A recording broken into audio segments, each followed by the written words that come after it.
చుండ్రు అంటే అదేదో తలకే పరిమితం అనుకుంటారు. కానీ కనురెప్పలకు ఈ బెడద ఉంటుందని చెబుతారు డాక్టర్లు. బ్లెఫరైటిస్గా పిలిచే ఈ సమస్యతో కనురెప్పలపై చుండ్రుతో పాటు వాపు కూడా పెద్ద సమస్యగా ఉంటుంది. దీంతో కళ్ళు మూయడానికి, తెరవడానికి కూడా బాగా ఇబ్బందిగా ఉంటుంది. కనురెప్పలపై బ్యాక్టీరియా అధిక మొత్తంలో చేరి ఇన్ఫెక్షన్లు తెచ్చిపెట్టడం వల్ల ఇది జరుగుతుంది. కనురెప్పల్లో వాపుతో పాటు చుండ్రు బాధల్ని తెచ్చిపెట్టే బ్లెఫరైటిస్ గురించిన పూర్తి వివరాల్ని డాక్టర్ని అడిగి ఇప్పుడు తెలుసుకుందాం.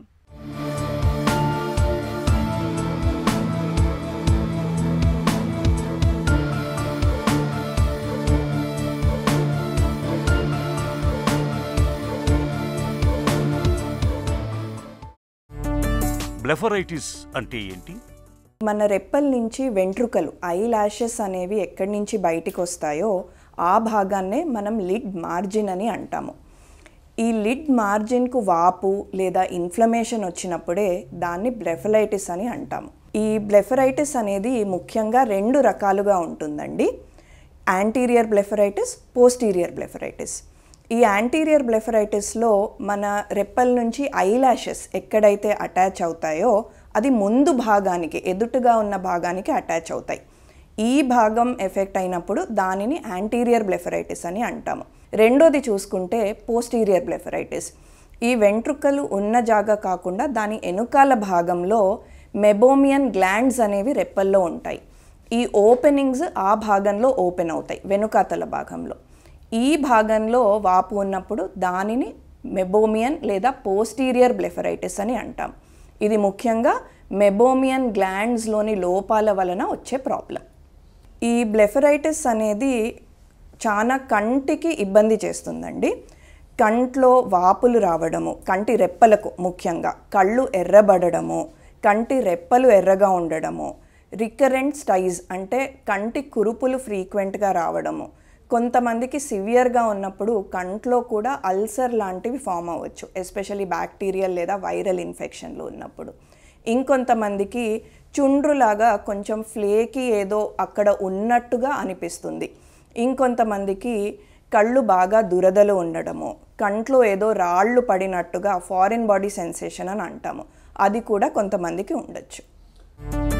బ్లెఫరైటిస్ అంటువ్యాధి ఒకరి నుంచి ఒకరికి ఈ బ్లెఫరైటిస్ అనేది స్ప్రెడ్ అవ్వదండి. కాకపోతే ఈ బ్లెఫరైటిస్ అనేది వేరే వారికి అంటువ్యాధి కాకపోవచ్చు, మన కంటికే అదొక అంటువ్యాధి. ఎలాగంటే ఇప్పుడు ఈ కంటి చుట్టూ చర్మం ఉంటుంది కదా, వాటి మీద ఏమన్నా ఇన్ఫెక్షన్స్ ఉన్నప్పుడు కంటి రెప్పలకు స్ప్రెడ్ అయ్యి కంటి రెప్పలకు బ్లెఫరైటిస్ రావచ్చు. అలాగే ఈ బ్లెఫరైటిస్ ఎక్కువైనప్పుడు కంటి లోపలికి, కంజంక్టివాకి, కార్నియాకి కూడా ఎఫెక్ట్ అయ్యే అవకాశం ఉంటుంది. అట్లాంటప్పుడు కంజంక్టివైటిస్, కెరటైటిస్ వంటి ఇంకా సీరియస్ కాంప్లికేషన్స్ బ్లెఫరైటిస్ కాజ్ చేస్తుంది. బ్లెఫరైటిస్ ఎందుకు వస్తుంది? ముఖ్యంగా ఈ బ్లెఫరైటిస్ అనేది లిడ్ హైజీన్, అంటే ఈ మన కంటి రెప్పలు ఏవైతే ఉన్నాయో అవి శుభ్రంగా లేకపోతేనే బ్లెఫరైటిస్ అనేది మొదలవుతుందండి. ముఖ్యంగా ఎవరిలో అంటే దుమ్ములో ఎక్కువగా పనిచేసేవారు, మన కన్స్ట్రక్షన్ వర్కర్స్ అవ్వచ్చు, సిమెంట్ ఫ్యాక్టరీలో పనిచేసేవారు అవ్వచ్చు, లేదా కాలుష్యంలో ఎక్కువగా ఉండేవారు అవ్వచ్చు. వీళ్ళందరికీ ఈ కంటి రెప్పల పైన దుమ్ము అనేది కలెక్ట్ అవుతూ ఉంటుంది. అలా కనెక్ట్ అయిన తర్వాత వారు వాటిని కరెక్ట్గా క్లీన్ చేసుకోకపోతే ఈ బ్లెఫరైటిస్ అనేది మొదలవుతుంది. ఇంకొంతమందికి ఇందాక చెప్పినట్టు ఈ కంటి చుట్టూ ఉన్న చర్మం ఏదైతే ఉందో దాని మీద ఇన్ఫెక్షన్స్ ఉన్నప్పుడు, కొంతమందికి పింపుల్స్ ఎక్కువగా ఉండొచ్చు, యాక్నే అని అంటాము. ఇలాంటివి ఉన్నప్పుడు అది కూడా కంటి రెప్పలకు స్ప్రెడ్ అవ్వచ్చు. వైరల్ ఇన్ఫెక్షన్స్, హర్పస్, వారిసెల్లా లాంటివి అల్సర్స్ కాజ్ చేస్తాయి. ఇలాంటప్పుడే ఈ కంటి రెప్పల పైన కూడా అల్సర్స్ అనేవి మేము చూస్తాం. కొంతమందికి జుట్టులో డాండ్రఫ్ ఎక్కువగా ఉంటుంది, ఆ డాండ్రఫ్ ఈ కంటి రెప్పలకు కూడా వచ్చే అవకాశం ఉంటుంది. అలాంటప్పుడు కూడా బ్లెఫరైటిస్ అనేది రావచ్చు. బ్లెఫరైటిస్ నిర్ధారణ ఎలా? బ్లెఫరైటిస్తో బాధపడుతున్న పేషెంట్స్ మా దగ్గరికి కంట్లో నుంచి నీళ్లు బాగా కారుతున్నాయి, రెప్పలు బాగా ఎర్రబడుతున్నాయి, లేదా కళ్ళు బాగా దురదలు పెడుతున్నాయి, కంట్లో ఏదో పడినట్టుగా అనిపిస్తుంది అనే కంప్లైంట్స్తోని మా దగ్గరికి వస్తారు. ఇలా వచ్చినప్పుడు స్లిట్ ల్యాంప్ ఎగ్జామినేషన్తో ఈ రెప్పల్ని మ్యాగ్నిఫై చేసి మేము చూస్తాం. అలాంటప్పుడు బ్లెఫరైటిస్ ఉందా లేదా అనేది కనుక్కోవడం చాలా సులభం. బ్లెఫరైటిస్కి చికిత్స ఎలా ఉంటుంది? ఈ బ్లెఫరైటిస్తో బాధపడుతున్న వారు హాట్ ఫర్మెంటేషన్ అంటే గోరువెచ్చటి నీళ్లతోని కళ్ళు కాపడం పెట్టుకోవాలి. అట్లీస్ట్ రోజుకి 2 సార్లు 5 నుంచి 10 నిమిషాల వరకు ఇది చేయాలి.